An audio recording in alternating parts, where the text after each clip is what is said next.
everyone, and welcome back to the all-new, all-different #1 comics podcast. This is episode number 4. In this podcast, each week, Bob and I take a look at a brand new #1 comic book. We break down the story and the art. We give it a review, and we tell you if we think that you should move on to issue number 2. We also talk just a little tiny bit of comic news and comic-related media, as well as what's new at comic book shops this and next week.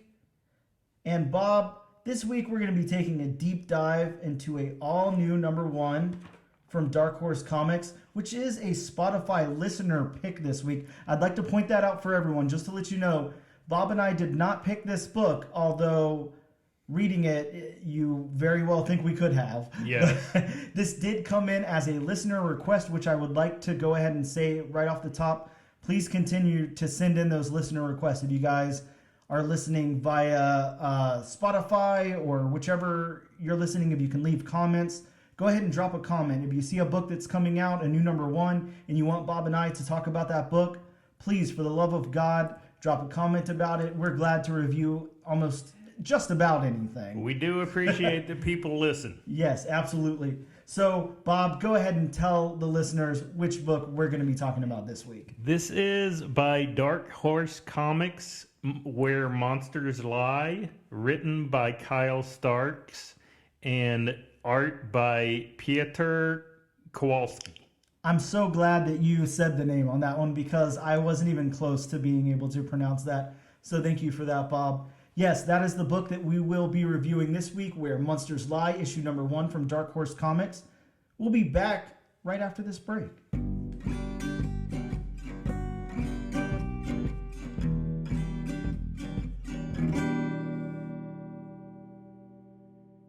And we are back. We are going to talk about a little bit of comic book news that dropped this week. Guys, there's not that much out there. It's a very, very slow week for news. Except, as you can tell by Bob's laughing there, that's not quite true. But I do want to start us off with Key Collector, as I have been. I've been talking about Key Collector every single time, what's in their top 10, what's in their or hot 10 and top 20 and what they have going on. So the only thing I wanted to mention about Key Collector this week, again, another thing that I have mentioned in previous episodes, guys, if you are for some reason sleeping on The Last of Us, after this 3rd episode is dropped, you have no excuse anymore. This has been said by so many critics and so many people and so many watchers of the show and just whatever as probably one of the single-handedly greatest episodes of television in history. This was a big episode. Episode number 3 was big. And the only reason that I bring it up is because, again, on the Hot 10 for Key Collector, they've got issue #1 that is published by Dark Horse Comics. And that's The Last of Us American Dreams, issue #1. Just rising up in price. The last couple of sales that I looked at on eBay, the completed sales, were over $600 a piece for this issue. And just a few short months ago, this was a $20 to $50 comic. So the show has definitely brought it up quite a bit. Bob, you're looking at me like you still, for some reason, have not watched The Last of Us. I have not. Bob, can I ask what your reasoning to not watch The Last of Us is? I'm waiting for the entire season to come out so I can binge it. Oh, God, Bob. Okay. Well, I can't fault you for the way that you consume your media, but all I can say is Netflix has spoiled me. You're gonna kick yourself in the ass by waiting this long, is all I can say. So, yes, please at me on that 3rd episode. Let's talk about it. I can't talk to Bob because he hasn't watched it. So, please add us on Twitter or something. I need someone to talk to. Next up, I wanted to talk about a little trailer that came out. Bob and I just watched it. Bob, we watched the trailer for Shazam 2, Fury of the Gods. We did. Or how do I phrase that? Is it Shazam 2, Fury of the Gods? Shazam, Fury of the Gods. It's not Fury of the Gods 2. So Shazam 2, Fury of the Gods, I would assume. I would think they're just saying it's Shazam, Fury of the Gods, but it's the sequel to Shazam, Sure. and anything that's the sequel is #2. Shazam v. Gods. There you go. Dawn of the Fury. There you go. That's a title that I like. Yeah. So I'm going to pitch that. James Gunn, you can also at me. Well, I mean, they're not going to make any more Shazam movies, so you might as well say whatever you want. Sure, we would think. But again, let's not get too dead set on anything DC-wise. They reinvent themselves every 2 years, so this might be their big 10-year plan right now. Or They had a 10-year plan 10 years ago. Or who knows? The first movie comes out and then James Gunn is outed. That could also happen. So I wouldn't place my bets on anything with DC, but that's just me. Bob, what did you think about this trailer? So let me just break it down a little bit before you answer that. We watched the trailer. I famously am not a huge Shazam fan. I didn't like that first movie. I thought it was just okay, just barely okay, to tell you the truth. So it's definitely not my kind of thing. You liked the movie a little bit more than me, I think. I did. So it was, what, to you, like a good DC movie or an enjoyable movie or what?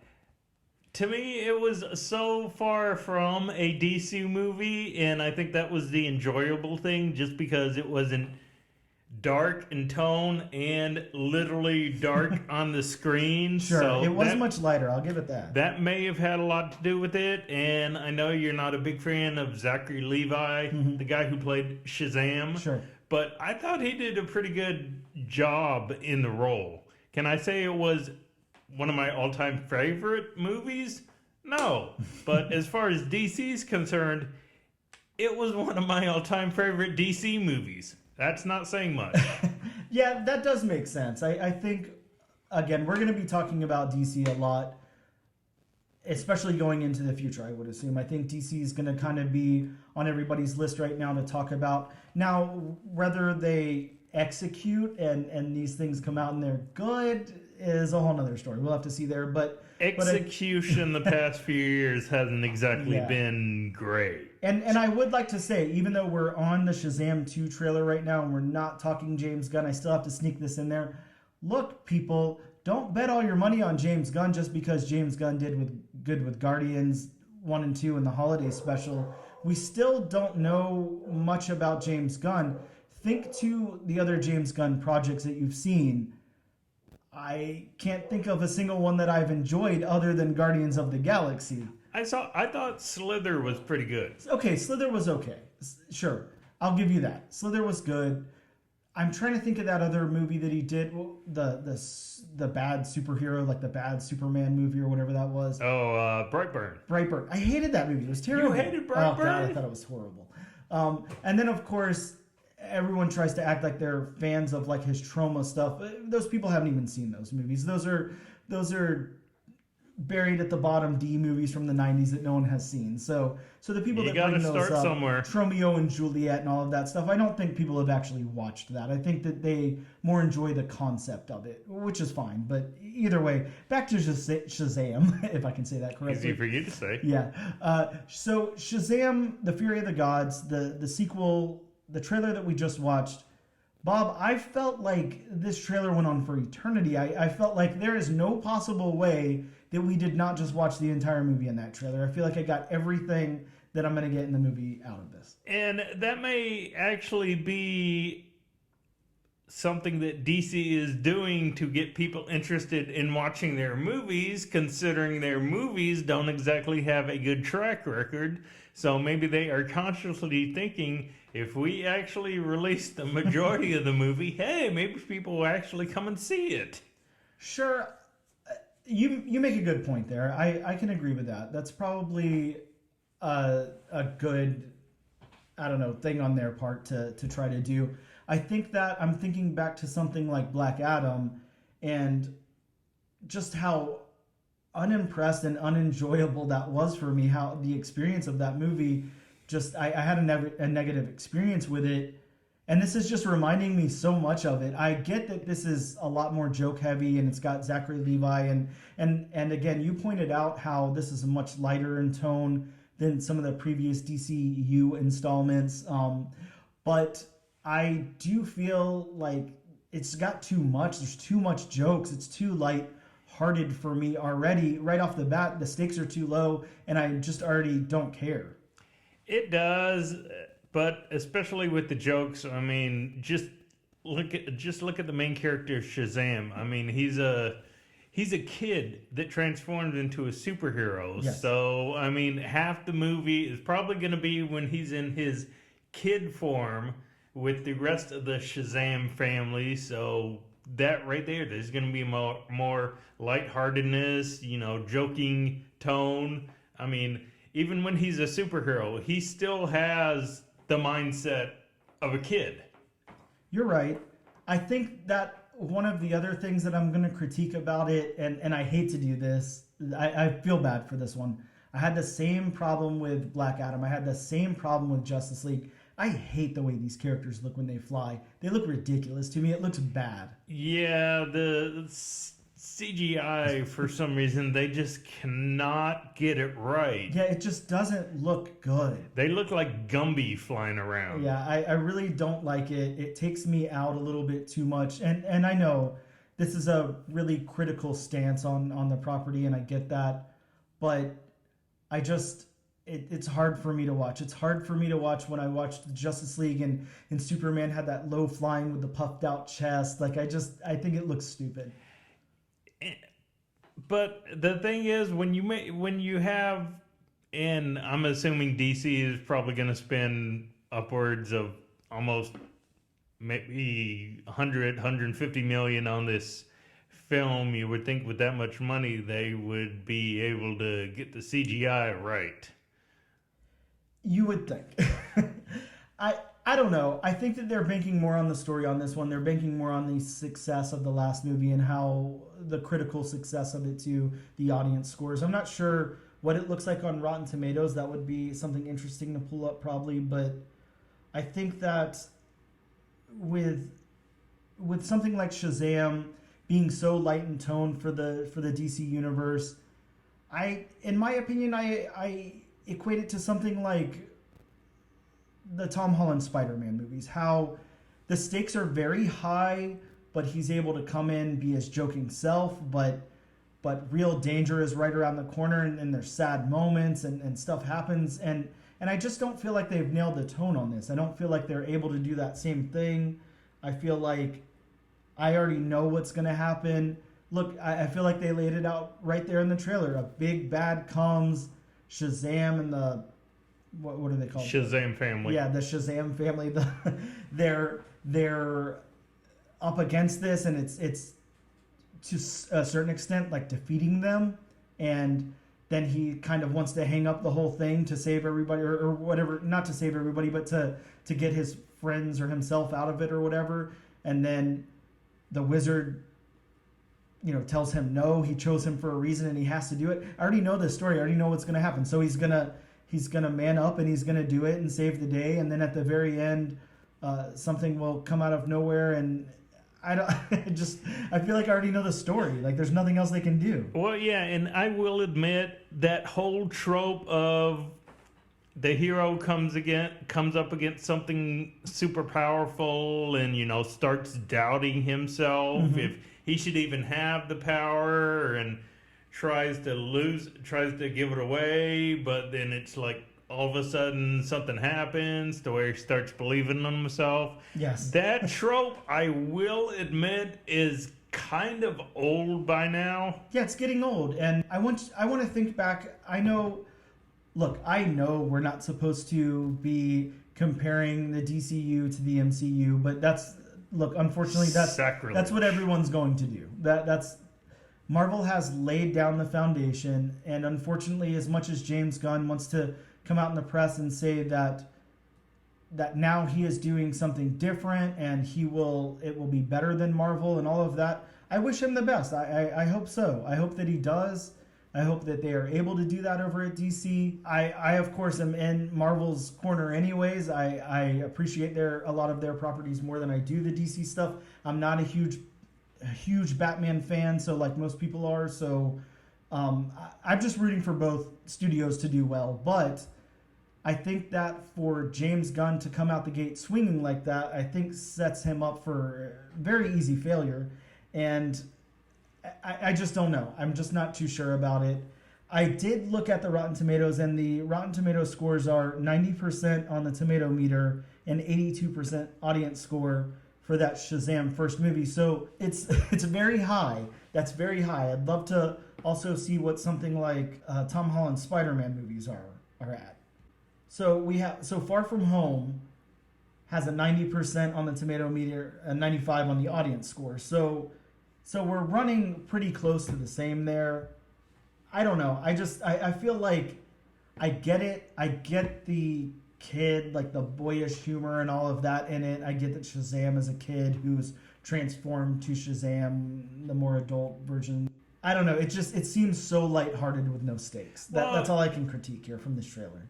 Well, and the thing is, especially with those Rotten Tomatoes scores, of course, Rotten Tomatoes shouldn't mean a whole lot in the grand scheme of things. Sure, but it does. It does. Yes. DC doesn't exactly have a great track record with their movies. So, when people see an outlier, it's like only a certain amount of people see the outlier because a lot more people are put off by the DC movies. Yes. Whereas Marvel has such a great track record, I don't want to say it's to the point where Marvel can put out anything and people will see it, but it does feel that way at times. It's pretty close. You are correct. I feel like even some of the lower tier stuff that people didn't absolutely love, like some of the Phase 4 TV shows, the Moon Knight, I would like to lump Miss Marvel into there, but we just talked about how that won an award a couple of shows ago, so that's definitely, but maybe She-Hulk, some of the stuff that people were having a problem connecting to. I think that is the online trolls. I don't think that's the general movie-going audience. At least for me, I can speak of, I loved She-Hulk. I watched it week to week, and I couldn't wait for the next episode to come out, and I thought that they nailed it. I loved Moon Knight, but I did get a little lost in Moon Knight. I can't lie. This isn't a Rotten Tomatoes thing, but I remember something similar happened in, I don't know how you felt about Captain America, the First Avenger, his origin story. Sure. I really like that movie. Yeah, I think it's such an underrated movie. But you got to tell yourself, the reason so many people went to see that is because they knew we were going to get the trailer for The Avengers. Yes. Yeah. Okay. I can definitely see that. I mean, yes, people may have liked the movie, but you got to be honest with yourself. That's the biggest reason why people went to see that movie. Yes.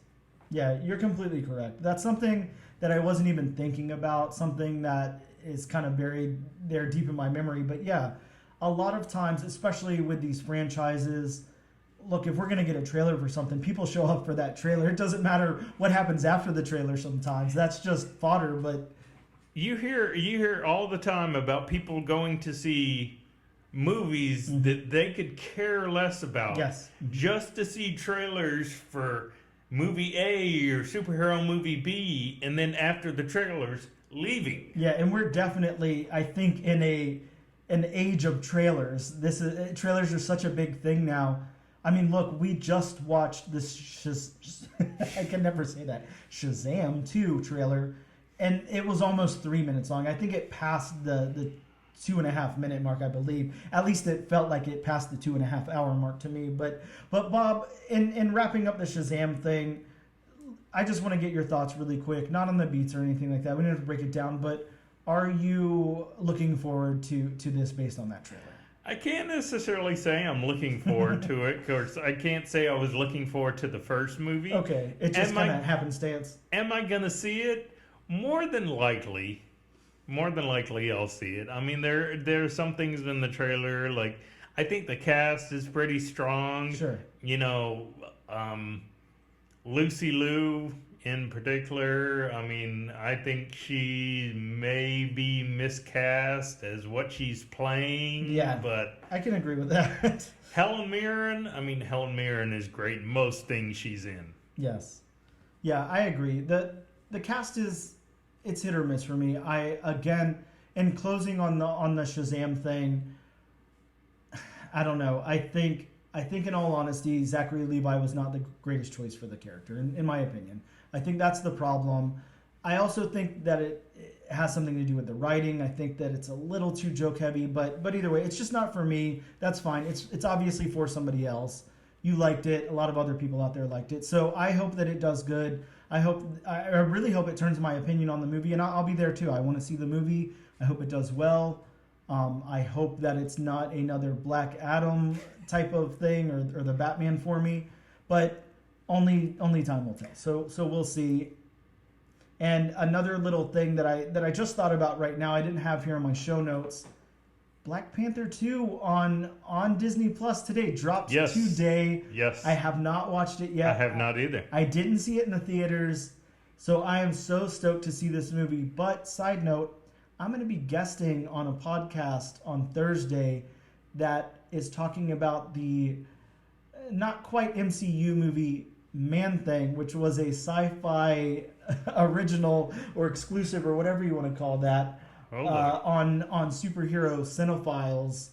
And so I've got to watch that before I can watch Black Panther. So I'm a little sad, but Good luck. That's just a side note. That's okay. Man-Thing is my favorite character, so I'm okay with that. But look, there was one other little tiny piece of news that dropped this week. Not anything really that big, just something we could get into really, really quick. Maybe just get your thoughts on. James Gunn came out with his first slate of DC movies. Yes, that was a joke. Guys, this is big news. This just dropped, yesterday? Yes. We got this news on the very last day of January 31st, because James Gunn did promise to have that out before the end of January. So, side note also, apparently there was I believe it was a congressman Yes. who was saying if James Gunn didn't drop it, then he would sue James Gunn to get all the information. And that's amazing. Look, I am usually I'm against that kind of thing. I think that using your power to get what you want or whatever. No, this is an awesome use of power. This is great. I really like this. This is really cool. Kudos to you, Congressman. Yeah, exactly. That's pretty awesome. And it's all done in fun, I believe. So that's really cool. But yeah, Bob, let's talk about some of these things. I'm just going to list them off. Maybe we'll share some thoughts or whatever. So first and foremost, James Gunn announces Superman Legacy. It's the only project with a release date, which is July 11th, 2025.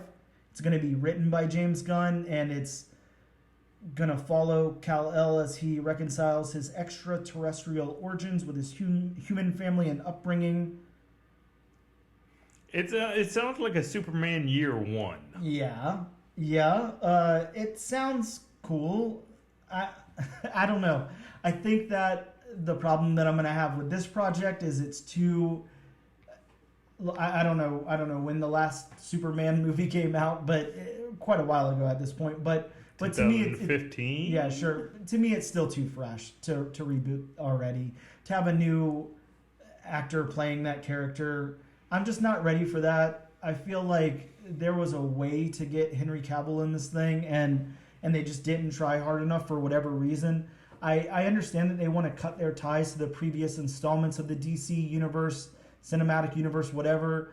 But you're not cutting ties. You still have Aquaman 2 coming out. You still have this Shazam movie coming out.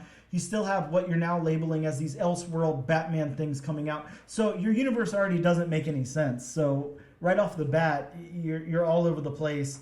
So you're telling me there was no possible way to get Henry Cavill back in this role? I'm just going to call bullshit on Maybe that. they didn't want to spend the money CGIing his mustache. Well, I mean, they could ask him to shave, but that's just my personal opinion. So here's what I want to do on each of these things. I'm going to read what they are and then maybe just gain our level of excitement. If you could give me a 1 through 10, and I'll give you mine. Bob, where are you on Superman Legacy? I'm right in the middle. I'm at a 5. Out of 5? That's pretty good. I'm at a 3. So okay. 3 came into my mind, but Sure. 3 seemed a little low for me. Next up is The Authority. This is a book from '99 that was published under the Wildstorm imprint. It's gonna have lots of pockets. Yes, it's going to be the first appearance of DC Wildstorm canon in the DC universe. I don't even know what to say about this thing. I have some of those books. I've not read a single one. It looks like the most boring thing in the entire world to me, but that doesn't mean that it is. I just haven't cracked one open and actually checked. So my level of excitement for this is at a 1. I could seriously not care any less. I'm saying a 1 myself. So yeah, that's interesting. I definitely want your take on this one, Bob. Yes. What do you know about The Brave and the Bold? Besides, it was the first appearance of the Justice League. Sure. That's about it, and it's Batman heavy. Sure. Well, as most things at DC are. This is true. The Brave and the Bold is a Silver Age DC Comics title that, for 15 years, and quote me from Polygon.com, that's where I'm reading this list off. There was many different sources. I just decided to go with them. It was a series that starred Batman and Robin and crossover stories with other DC characters. And it also had an animated series that ran for 3 seasons on Cartoon Network. So they're supposed to be introducing Batman and Robin and an unusual father-son story inspired by Grant Morrison's comic series. What are your thoughts? And we still don't have an announcement if this is supposed to continue as an animated project or if it's going to be live action. We don't know. No. There's not anything really said about it other than the title and what it is. So just based on that. See, when I first saw the synopsis or the breakdown of what it was, before they said it in the article, I was wondering to myself, okay, what iteration of Robin are they using? Yes, and that was a big point there, and I can't recall right now. I'm going to try to look. Yeah, they're using the Damian Wayne Robin. Okay, yes. So, Damian Wayne Robin, and then the most Batman. violent. It could be cool. There's definitely potential with this. I think the problem that I'm going to have with it is, even though it's Elseworld, we have 2 other Batman films floating around with a different Batman playing the character. So I already don't like that. That freaks me out. I think that even though... Have a flashpoint. Sure. Well, something like Marvel doing their What If series, I'm okay with that. It seems like such a different universe, and they tie it in to make it make sense. But I think that if we had Chris Hemsworth playing Thor in the first 2 Thor movies, and then we had a What If Thor with somebody else playing Thor that wasn't Chris Hemsworth at all, and he wasn't in the movie, then I would be very confused, and I would not like that. So that's what they're doing over at DC, and that's what we're supposed to be okay with their connected universe here. I'm confused already. That is a problem that I have. Maybe if this is animated, I might feel a little different. If it's cast with live action actors, I don't know how to feel. Can I look at it as a standalone piece of art and the Batman as a standalone piece of garbage? I don't know. But I don't know. Bob, where are you at with this one? I'm going to say I'm at a 4. Yeah, I'm really low on this one as well. I'm going to give it a little bit higher, but I am at a 4 with you. Just because I recognize the story and the characters a little more. I'm excited to see what they do with them. Damian Wayne is not my favorite Robin at all. He's probably my least favorite, so I don't like the brattiness of him and everything that comes with that. I feel like I'm just not into that character, so... I've just got major Batman fatigue right now. It's kind of like, go 10 years without a Batman film. It's okay. Yeah, I agree with you. They really could have started this whole universe. If they wanted to wipe the slate clean and do something different, we talked about this in the last episode. Leave the Trinity alone. Let the Trinity stand off for a couple of years, build up some supporting characters, and then build a bigger story. And I think that would work.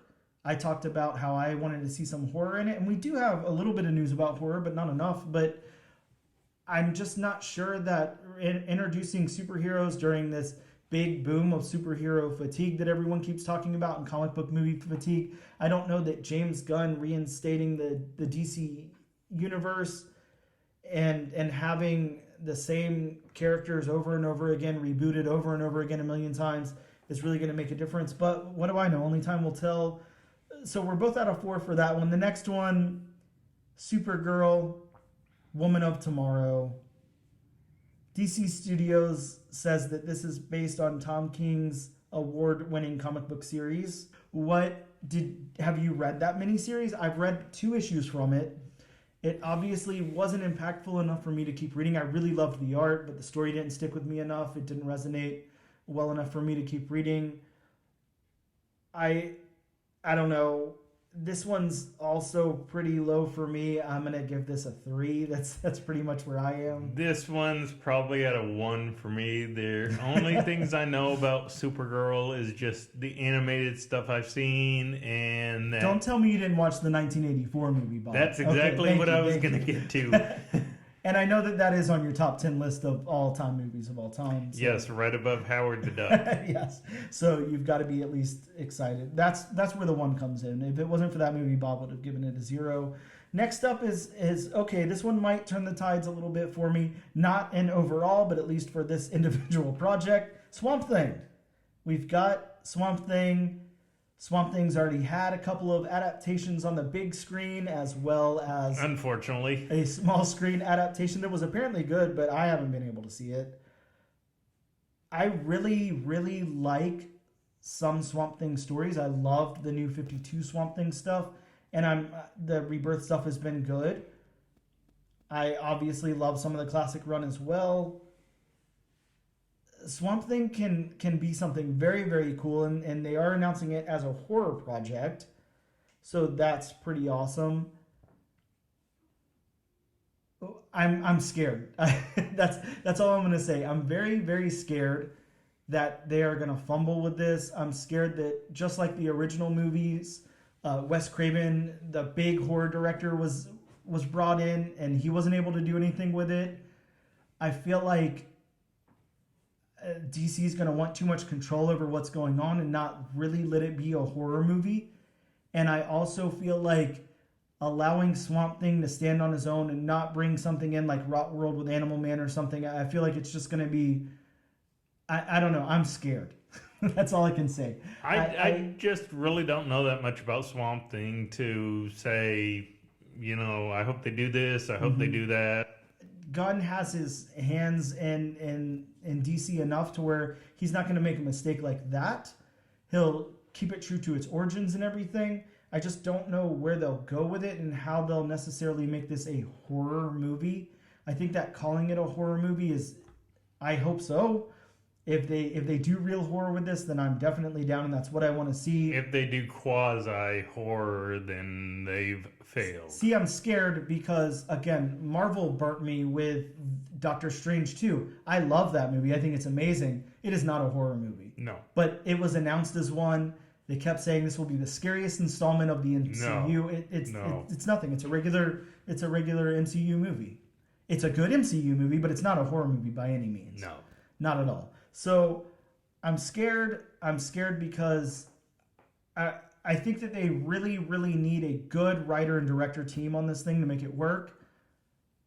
I'm not going to base my score on what I'm scared of. I'm just going to rate my level of excitement of what I think the possibilities are. I'll go ahead and give this one an 8. I'm very excited about Swamp Thing. See, and I'm on the lower end just because that's I fine. know nothing about Swamp Thing, and it's kind of like I'm going in with a clean slate. Sure. I'll give this a 5. I'm intrigued, but the fact that he's not in my upper echelon of characters that I really, I guess you could say, care about, Sure. keeps it on the low end. Well, look, completely understood. I feel that same way about most of these projects. I think that's where we are. Now I'm going to get into the TV shows, and this is God help us all. So, Creature Commandos. I'm an avid comic book reader and collector. I've been collecting since I was 8 years old. Again, a little more heavy on the independent and Marvel side than DC, but I have tons and tons of DC books, a pretty rich history of knowing what's going on in the DC universe. I don't know what the hell Creature Commandos is. Have you ever even heard of this? I have never heard of them. Well, James Gunn will be the writer for the series. It's already pegged at 7 episodes, and it's a superhero team of monstrous prisoners. So does it sound exactly like Suicide Squad, but with monsters, which, I mean, essentially Suicide Squad is anyways? I don't see what's going to make this stand out from Suicide Squad. Yeah, I don't either. It just sounds like the exact same thing. It really does, and you hit the nail on the head. It sounds like Suicide Squad with monsters. Yeah. So look, that could be cool. I obviously like the horror monster side of things. I think that stuff is cool. I'm gonna give this one a 5. I'm anxious to see what they do with it. I think that it's gonna be animated, and I'm just not always. I have to be in a very specific mood to watch animation. So I'm gonna give this one 6, just based on the fact it's something different. yeah, well, different and like Suicide Squad at the same time. Now, here we go. I think that just looking at this title, this is already at the very bottom of my list of excitement for DC things. A Waller spinoff show. An Amanda Waller show starring Viola Davis as Amanda Waller. It will also have Team Peacemaker in it. I seriously could not care less. You know, and like I told somebody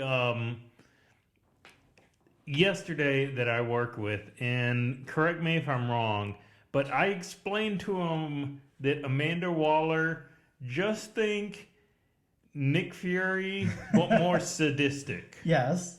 Oh yeah. Yes. I believe that that's a very good equation there. It's Amanda Waller is definitely the Nick Fury of the DCU. At least at this point, you kind of have to have somebody to bring these teams together if you're going to bring these teams together. And what better person than to keep using Amanda Waller over and over again?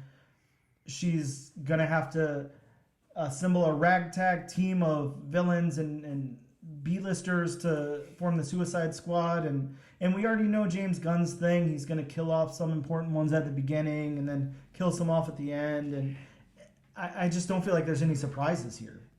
Weasel is supposed to be in it, I believe. Yes. Have they said if this is live action or animated? They have not said, but I do believe that this is live action. Okay. And it's supposed to, take place after Peacemaker? That part I'm not too sure of. I would assume so, but it says it features Team Peacemaker, so I guess so. I will say kudos for bringing back Viola Davis. I think she does do a good job. She does. She deserves it. I'm just not sure that I want to see it. But Bob, give me a number score on your level of excitement, your anticipation. I'm saying a 3. A 3, okay. Well, you're very generous. I hate to do this. This one's a 0 for me. I'm not even going to watch this. You could come, just like Peacemaker, you could come to me and tell me this is the greatest thing ever, and I'm not going to watch it because I just don't care. I think when I first saw it, I was just like, why? Yeah. Why do we need a film based on Amanda Waller? Yeah, it's interesting. And look, just certain things aren't for everybody. That's fine. There's nothing wrong with that. I don't know what else to say other than maybe I'll watch it one day, maybe I'll be proven wrong, but just certain things aren't. Just because it's based on the superhero genre does not mean it's going to be for everybody. Sure.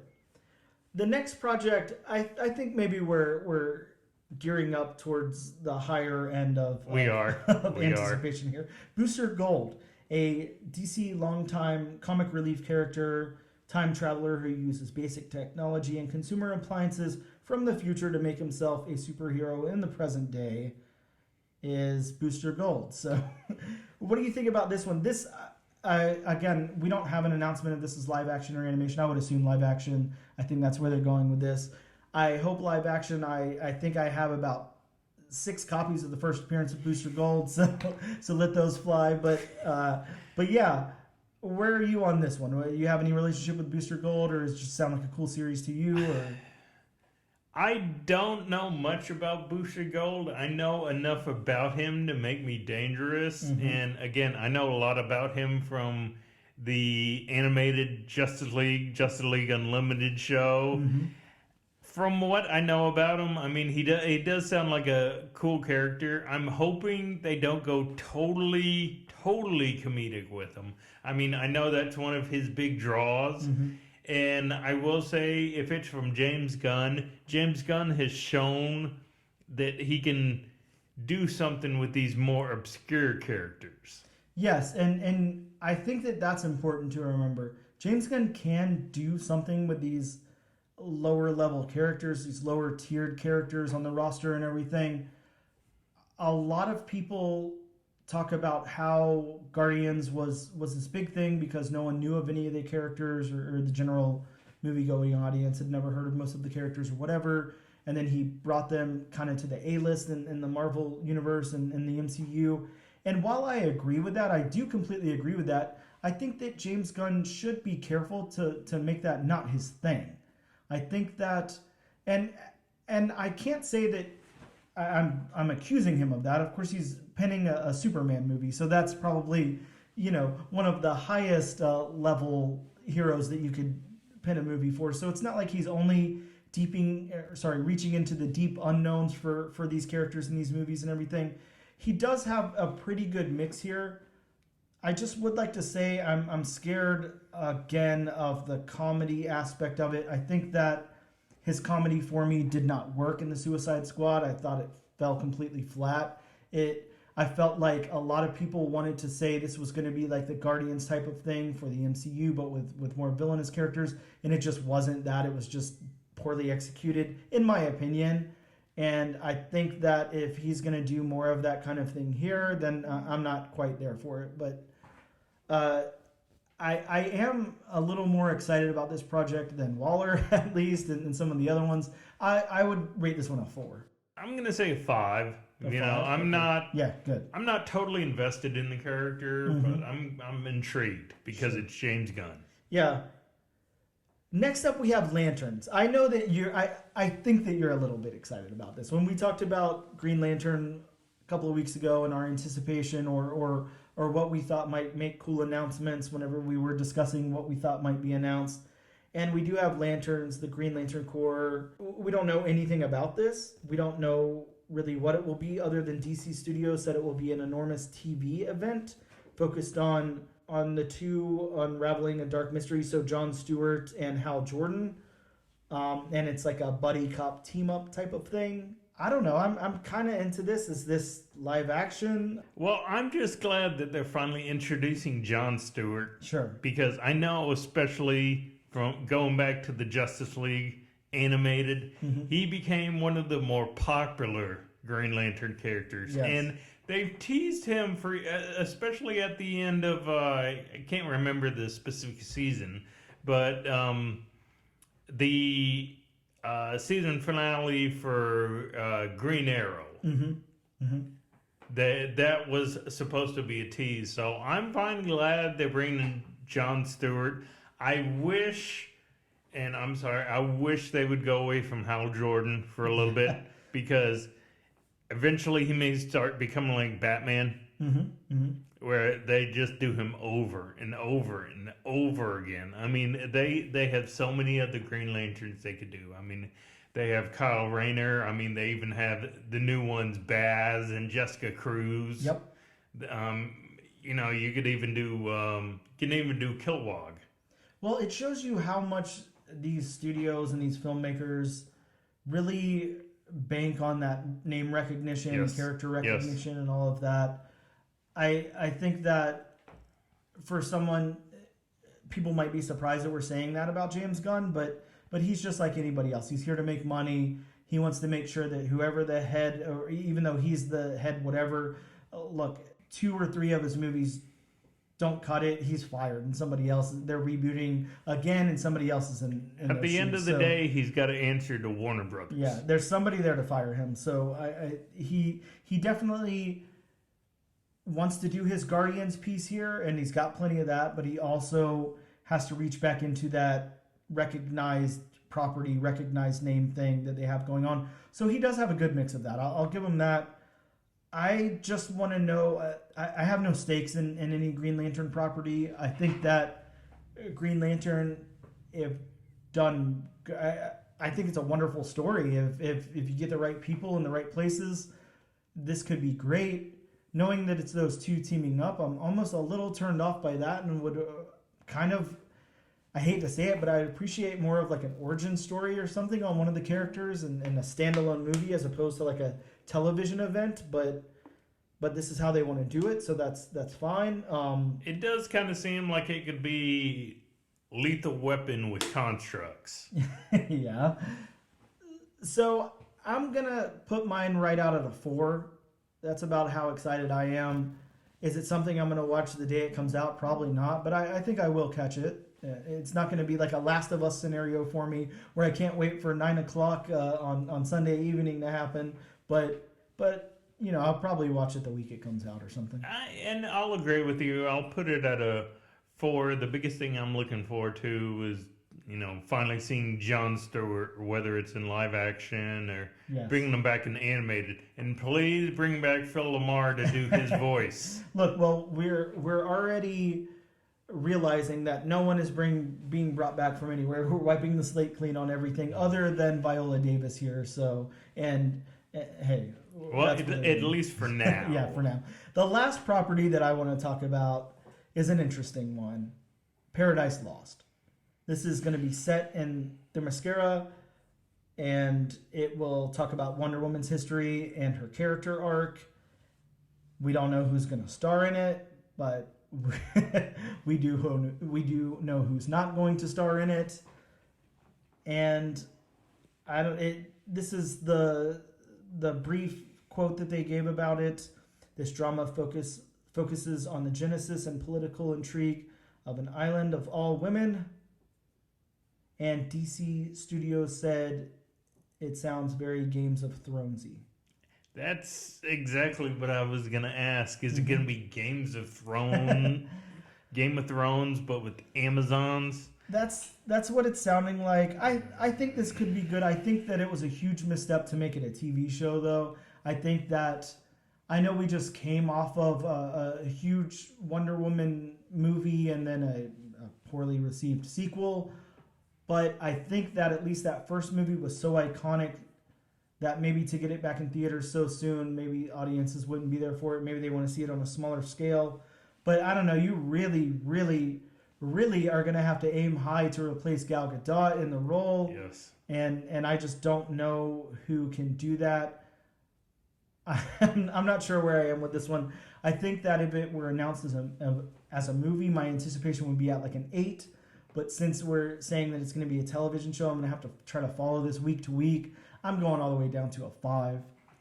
See, and you're being generous with that. Yes, I'm gonna go to a 3 because, as like you said, as a movie, I think it would do well. Yes. As an episodic TV show, I just don't see the intrigue to it. See, I agree with you. I'm not quite there for it. I don't know if this is just me or if other people feel this way. It lowers the stakes, in my opinion, a lot whenever you make something a TV show, an episodic TV show. Now, it can be done well. You can do a TV show really well. I keep talking about The Last of Us. That is quite possibly one of the greatest, at least in the time we're in, most well-done TV shows, and the anticipation from week to week, but the stories kind of stand alone also. Not that you're not excited to watch the next episode, but they work in a way. This, I don't know, this is giving me CW vibes all over again. Like, it just doesn't sound like it's going to be much of anything. I know they're going to have an HBO budget behind it, but I'm just not sure. And I'm not sure who they're going to cast in that role. I'm not even sure if it's going to be a Wonder Woman heavy story or just, I'm not sure what to expect here. Maybe they'll bring back, and I can't remember her name, but she filmed the pilot. She played Mockingbird on Agents of S.H.I.E.L.D. Oh, okay. What is that actress's name? Adrienne Palicki. Okay. Huh. I'd be okay with that. I would too, and I wish they would bring back Gail. I really do. And that would be I think she did a really good. I was very, very, very against when I heard that she was cast, especially the fact that, you know, I like the Fast and Furious movies, so that's the only thing I'd seen her in, and I was really hesitant on her being Wonder Woman. I didn't think she'd do a good job, but honestly, I think she's really lent a lot to that character. Maybe not in the sequel as much as the original, but, you know, Warner Brothers kind of was heavy-handed with the sequel, which you can tell going by, watching the first one to watching the second one that there was a complete 360. Oh yeah, a very big 360. That's our anticipation for the DC slate that was announced from James Gunn yesterday on January 31st. Guys, we're going to take a really quick break, then we're going to talk about some comics that came out.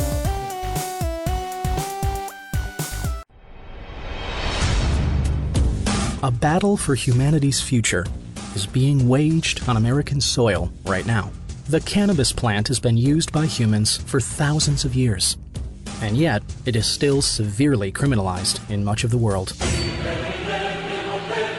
But the world is changing. Yay! In the U.S., 37 states have legalized cannabis for medical purposes, and 18 have done so for recreational use by adults. In Illinois, legalized cannabis has spurred an explosion of new businesses and products, all bringing in a massive stream of newly created revenue that other states are eager to match. Yet federally, cannabis faces much of the same resistance of the 1900s. How did marijuana get such a bad reputation? Why is it still so federally restricted? How are smoking and vaping different? How many edibles are too many? Which companies are coming out with the best new products?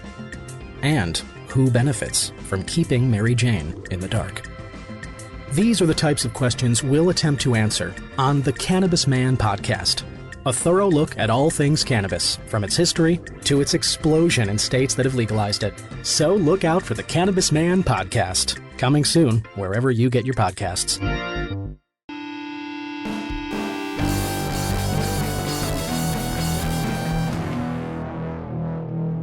Welcome back. Here are some new comics that came out this very week in comic book shops for February 1st, 2023. Some new books of note are from DC, Batman Legends of Gotham one-shot, DC Power, a Celebration one-shot, Harley Quinn Romances one-shot, Flash 1 Minute War one-shot, and you guessed it, Lazarus Planet Legends Reborn one-shot. Lots of one-shots from DC this week. From IDW, we got Breath of Shadows issue number 1. Image had Almighty issue number 1, as well as Blood Tree number 1. Over to Marvel, we had Bloodline Daughter of Blade number 1. Dark Web Finale. We had Peach Momoko's Demon Wars Down in Flames issue number 1. Silver Surfer Ghostlight 1. Star Wars Sana Staros issue number 1. From Archie, we had Archie's Valentine Spectacular 1. And we got Black Tape number 1, as well as Tales of Nottingham number 1. Those are some new books that you can probably still find at your local comic shops this very week. We'll be right back.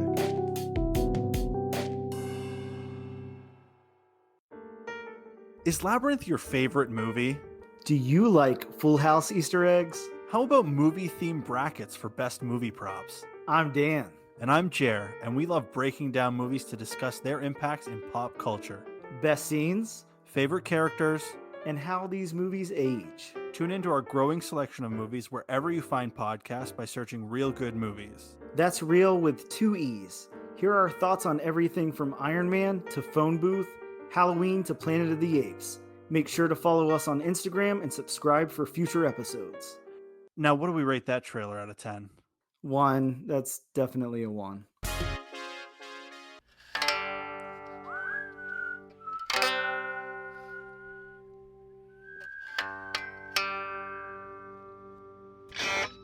And the all-new, all-different number 1 comics podcast is back with our meat and potatoes, or as Bob calls it, the potatoes and potatoes section of the show. Gotta be inclusive. Absolutely, where we talk about a brand new number 1 comic book that has released this very week in comic book shops, physically and digitally.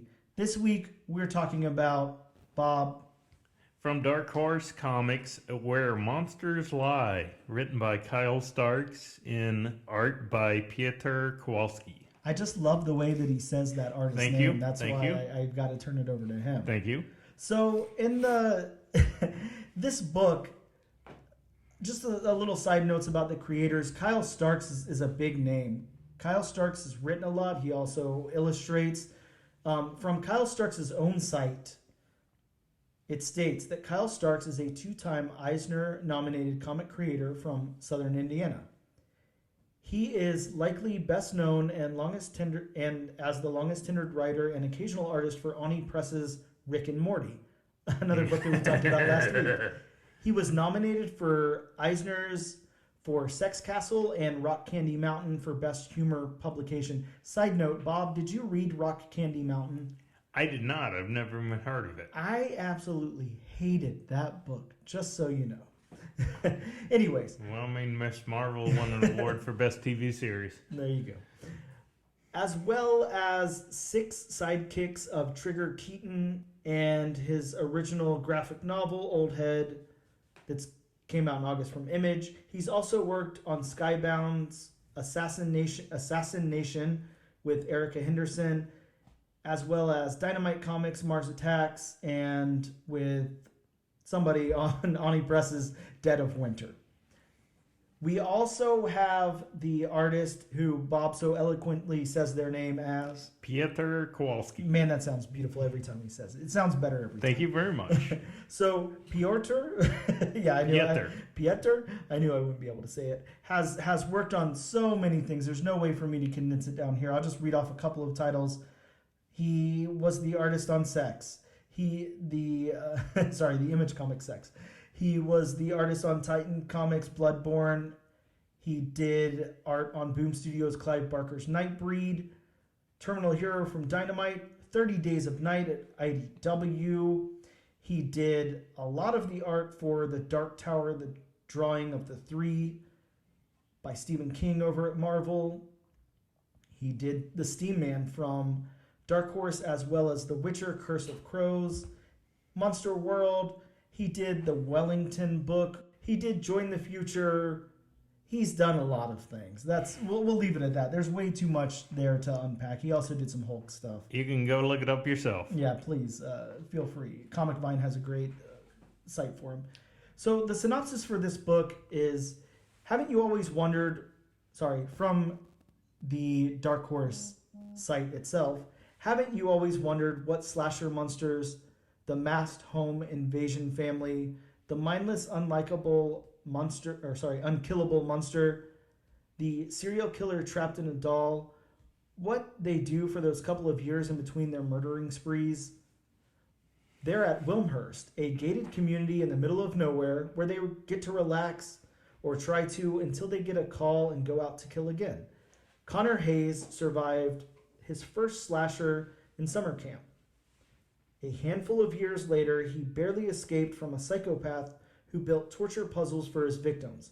Since then, he's been training and planning for running into these creatures again.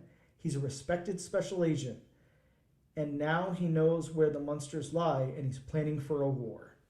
That is the synopsis of the book.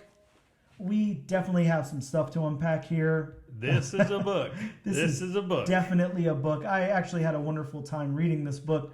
I want to go ahead and talk about that first page. So the very first page of this, and by first page, I mean the opposite of the back cover page, is a wanted poster.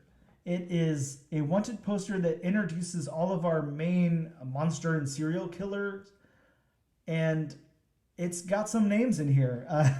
I know you wanted to read some of these names. Bob, go ahead and list off some of these names for these characters. You have who seems to be the leader of this community, an older, I say old, old, just an Aunt May by the name of Zell.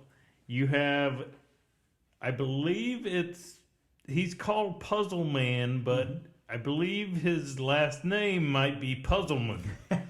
Believe it or not. Sure. You have the Frankie and Pearl combination, a woman with a ventriloquist dummy. You have Richard the Clown. You have Pack Rat, who almost seems like a Hannibal Lecter-esque design that's character. That's the vibe I was getting there. You have Saint Julian, who kind of seems maybe like Victor Zsasz without all the markings. You have Daniel Dawson, who just seems like the main everybody comes to him when they need somebody killed type of guy. And then you have this gentleman with a teddy bear on his head. Yes. I'm not going to say his name verbatim. I'm going to say his name is Frickmaster, and just use your imagination on the name. Sure. Well, the ever famous F Master there. I think in these character designs, look like Bob was saying, Zell is just kind of your older, like she's like your grandma. Yes. Puzzle Man is sick. It looks like maybe he's based off of, I don't know, like the guy from Saw or something. Just think a very deranged Riddler. Sure. And then we've got the ventriloquist character, Frankie and Pearl, and those are, like you were saying before we started this episode, Scarface and ventriloquist. of the Batman villains. Yes. So yeah, and then we have the F Master there, the nice young gentleman with a bear on his head. There's nobody I can compare him to. Sure, we've got Richard, who's just a clown. He's just a straight up clown. He seems like, who was it from American Horror Story? Yep, he looks just like that clown. And same as that clown, we've got the Pack Rat, who looks a lot like Hannibal Lecter. We've got Saint Julian, who I don't know, he just looks like a dude to me. But the one that intrigues me the most is Daniel Dawson. Daniel Dawson, and then they talk about later in the issue, Zell talks about how there can't be more than one shape. So I think they're referencing him, and he's when you see him here, he's this hulking huge character. He's got his hair covering his face. He's reminding me a lot of Michael Myers from the Rob Zombie run of Halloween films. So they're equating him with the shape there, and he's just reminding me a lot of that kind of character. So that's the poster that introduces us to our characters, and I'm just going to go over these beats really quick before we start to review. The story opens up with a group of 4 kids running. They're running from a house, and one hides away while the others run up to the next house, the neighboring house. They show up and banging on the door, and an old lady answers, and they tell her that they're there because they're kidnapped by a psycho who lives next door.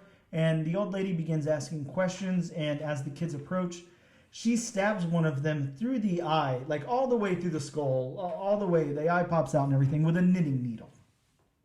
So that was your big kind of oh shit moment here in the comic, right from the get-go.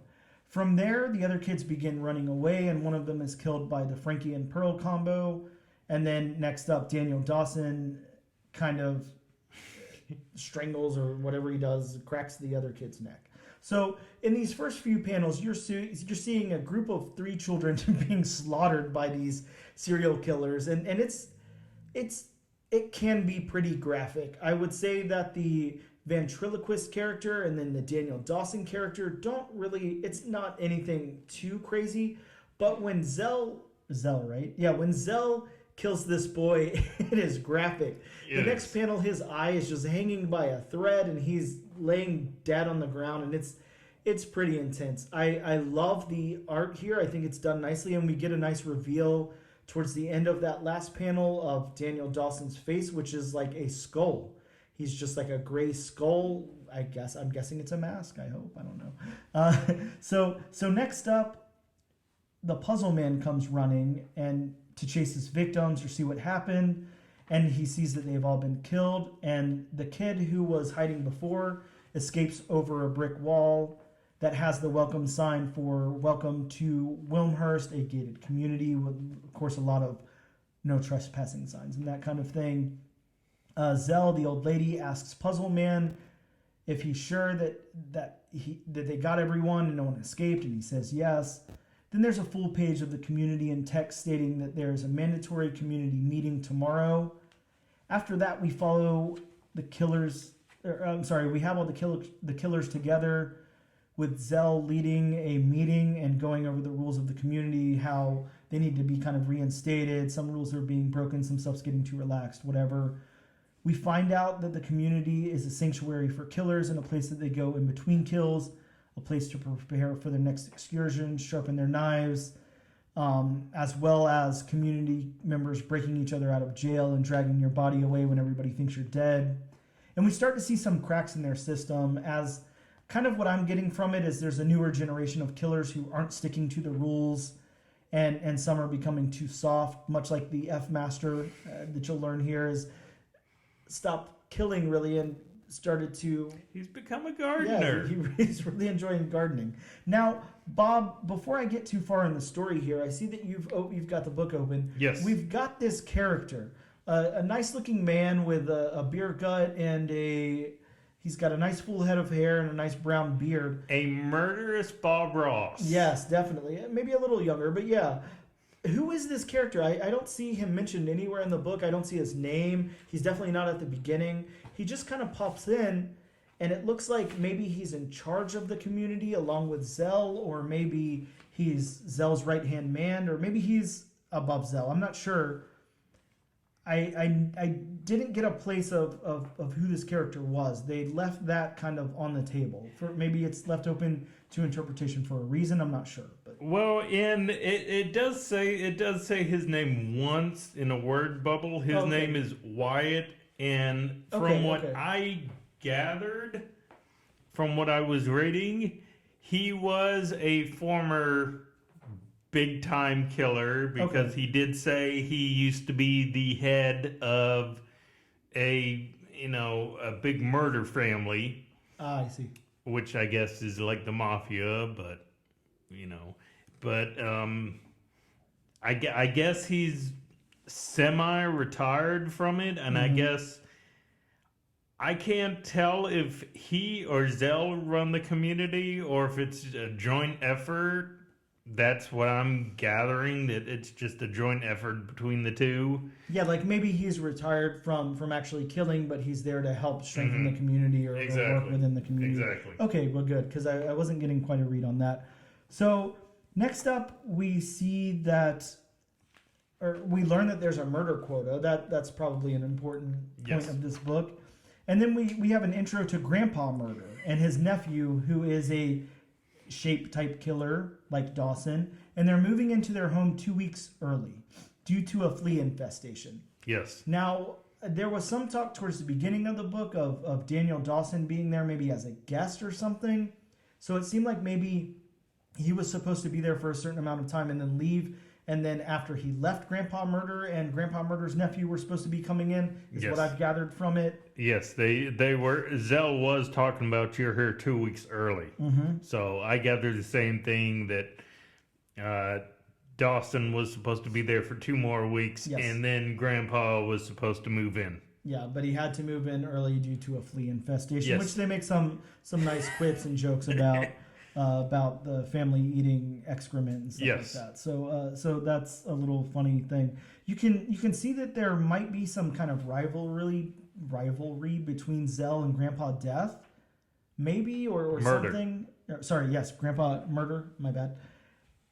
And it's not quite laid out, but that's kind of what I get out of it. Yes. So next up, we're introduced to Special Agent Connor Hayes, who I talked about in the synopsis there, who's a really weird special agent Who has some cool hair. Yeah, I was gonna say somehow he has like a half mohawk that's red or like orange. I'm not sure that they allow that on the force, but I guess in this community, it's allowed, or this town or whatever, it's allowed. Are you going to mess with him considering what he's been up against? No, I don't think I'll mess with him. It seems like he's been training his whole life. Yes. So he's interviewing the one kid who escaped, who we learn is Linus Merriweather. And when Hayes presses Linus for more info about Puzzle Man, he learns that, for more info, he learns that it was Puzzle Man who had recently been in the news. Linus is describing one of the other killers, and it's Dawson that he begins to describe. May I read his quote Yes, in his please. official statement? He, quote, woke up in an effed up torture basement, handcuffed to several others by a, quote, dude who looks like if a mummy was into BDSM. Yeah, that's a good line. I like that. Some of the writing in this is pretty good. I like that, but we'll get more into that in the review here. So yeah, Linus is describing those other killers and how the other kids die, and then whenever he gets to Dawson, the agent perks up. His mouth drops. He becomes very intrigued as Dawson is being described here. So we flash over to Puzzle Man and St. Julian discussing the failed kidnapping, and Puzzle Man sees police lights from a car flashing out the window. And then we see Special Agent Hayes along with police cars, a SWAT team, and Linus outside the Broken Gate entrance. And then we've got a final full page of the community, kind of that side cut view with a giant skull underneath the community with all the roots and stuff from the trees going into it. So that is our Love book. the imagery. Yeah, this is very nicely done. So let's get into our review of it, Bob. Let's get into the story beats. What did you think of these beats? How did this story move along for you? Did it hit where you think it was going to hit? Did it catch you out of left field? Like, what did it do for you? It caught me out of left field in Yeah, the fact likewise. that I haven't read too many of these comics that move at this pace. Mm-hmm.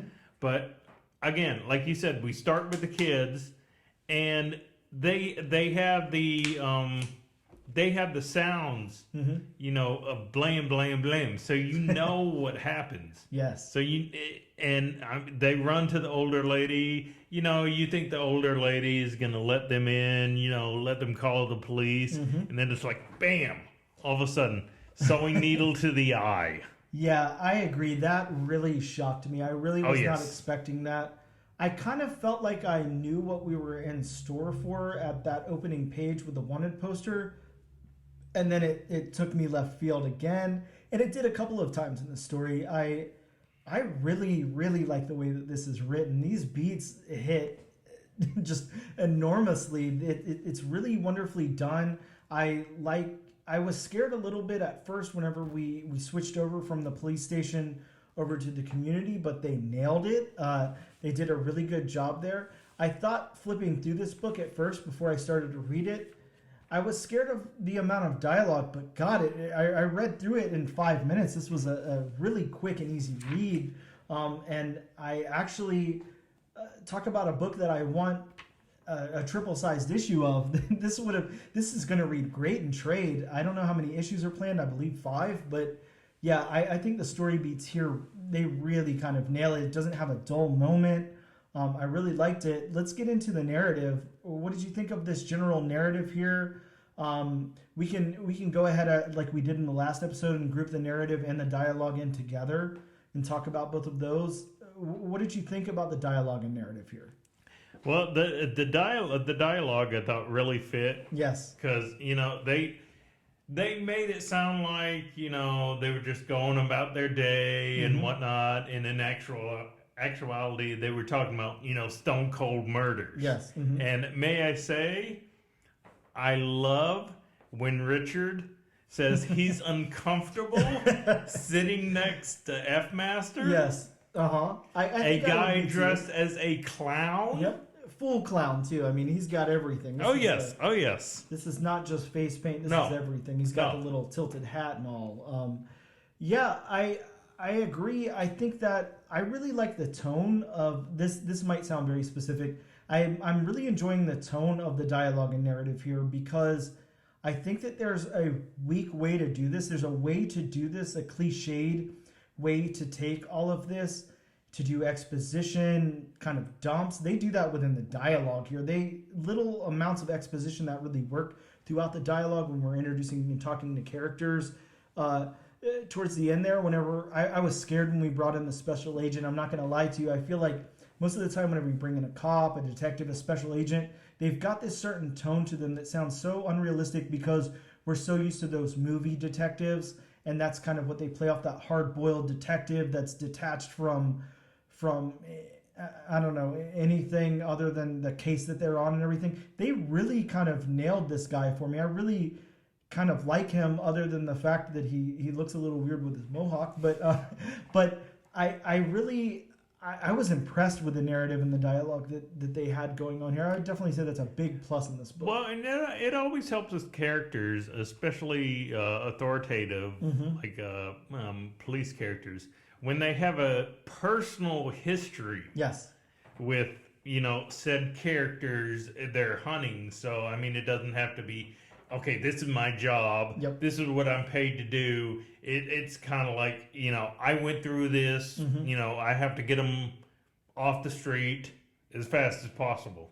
Yeah, and kind of, I talked about it when we got to that panel. The way that he kind of, it's so nuanced. I really liked it a lot because I can't say he perked up or his mouth dropped or anything. His interest is peaked. Yes, something happened there though, like that I really, really liked whenever he heard that, whenever Dawson was described. You just kind of get this shock in his eyes that I can't tell if he's surprised, intrigued, hurt, what emotions are. It looks like he's just running through the gamut of emotions, like he's got everything on his face there, and that's really actually drawn on the page. And you can, like, look, his eyes are just two white circles with like little dots in them, but it's really expressed and conveyed here in his emotion. And I do like what Linus says when Connor asks him, how big would you say this guy was? Linus says, like, if you were a triplet and if you all said a magic word at once and the three of you merged together to make a bigger dude. Yeah, and I think that kind of... Such a perfect way to describe how big somebody is. Yeah, it's great. I really enjoy the dialogue and narrative here. Did too. So the world building, again, for me, God, they fleshed out this world in the first issue. They really fleshed it out. I think this is a win all around for the story. The way that I felt like I was just a spectator here in this gated community, this restricted community that is for monsters and serial killers and whatever. I have a great glimpse in there. I feel like I was taken on a field trip to it in real life, and I really got to identify these characters and what they've gone through, what they're going through, and their mission. And I don't know, we didn't see much of the world, but I just felt like I was enclosed in a part of it. So I don't know, the world building really nailed it for me. How about you? It was because, again, when we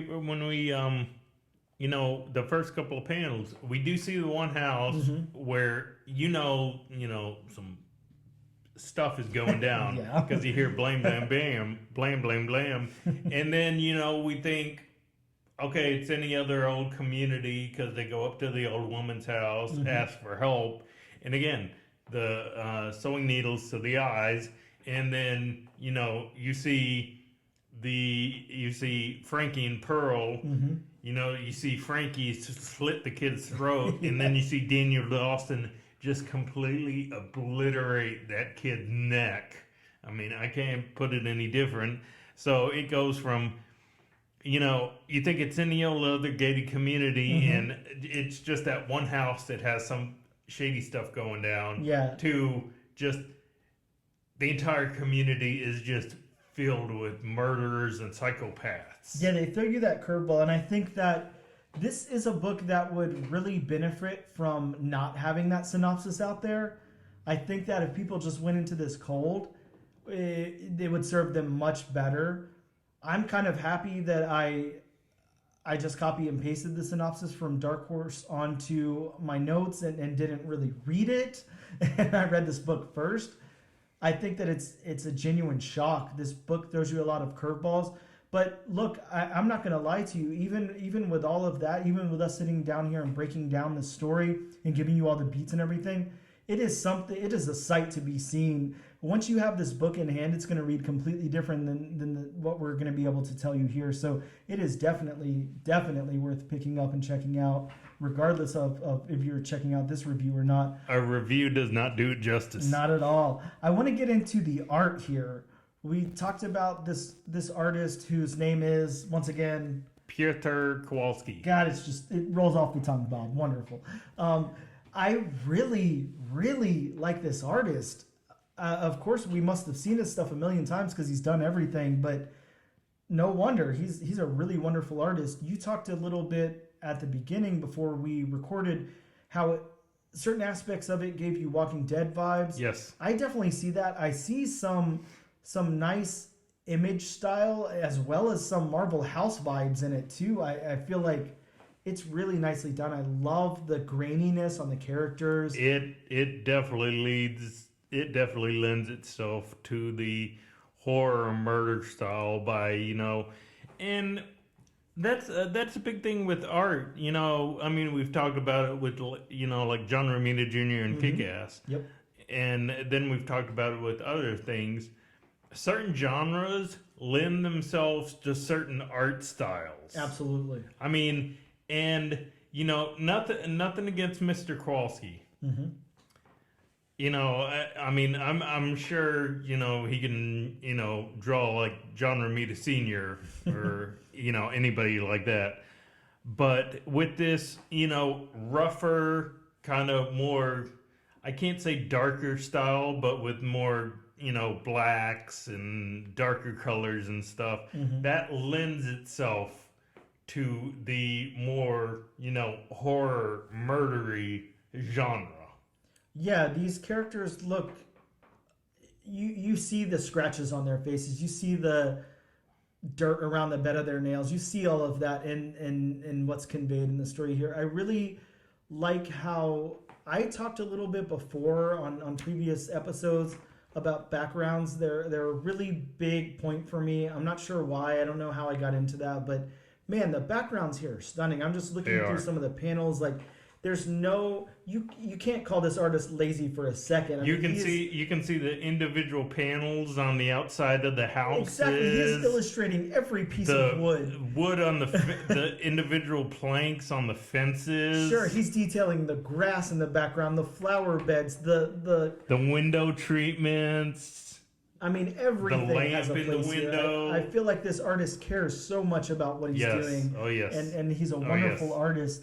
So we talked a little bit about the characters and the locations and the backgrounds. We kind of hit everything without really breaking it down. Let's get into the colors last. This is not colored by this artist. It looks like there's a big team on this book. There's a lot of people on this book. But there is. But let's talk about the colors for a second. You kind of already did when you talked about the color palette for the book. But I just want to go through as we're going through and we're seeing Richard with his white clown makeup and his red collar on his suit and everything. Some of these colors, the blood, it really pops against the gray and darker green backgrounds. That kind of outside tone where we're out in the gardens and the trees and the sky is a little gray. Yes.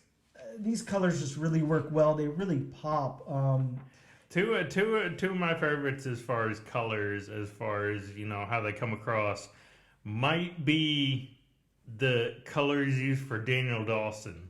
Yes. Because, I mean, they do have him in those, you know, just plain brown military boots, you know, the orange jumpsuit. Yeah, he's got the escaped from prison the long orange black jumpsuit. hair. And my favorite design might be what they use for Richard as far as his colors. You know, you see the red of the collar. Yep. You see the blue diamonds around the eyes. I mean, you can make out, you know, his suit, the pom-poms on the suit, the red on his cuffs. I mean, they just nailed it. Yeah, they nailed every aspect of the art here. It is wonderful. I would love to see the original art for some of these panels. It's got to look great. So, look, that's kind of our breakdown on the story and the art. I would love to see it in black and white. Oh, yeah. It's got to look wonderful. all that shadow, and it looks amazing.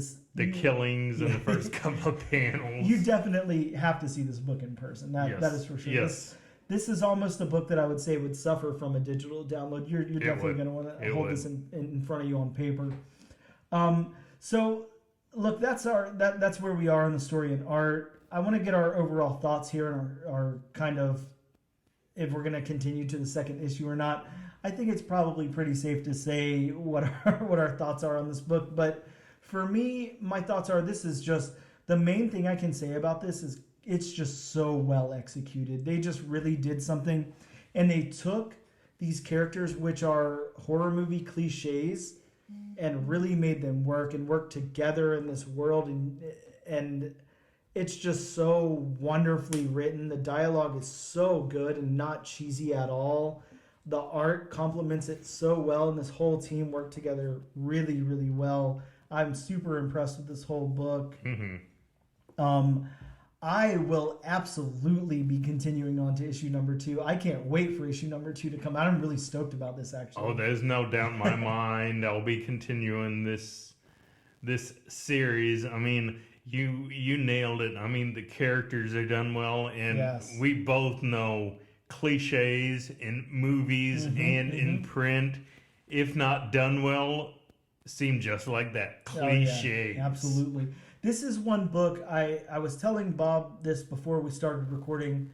Add this to your pool. This is a book you're going to want to call or email your local comic book shop and let them know to add this to your pull list. When I went to my shop, I reserved the only 2 copies that I saw of this book. So I'm glad I did that because there wasn't a single book set out, and we got the only 2 that were there that I know of.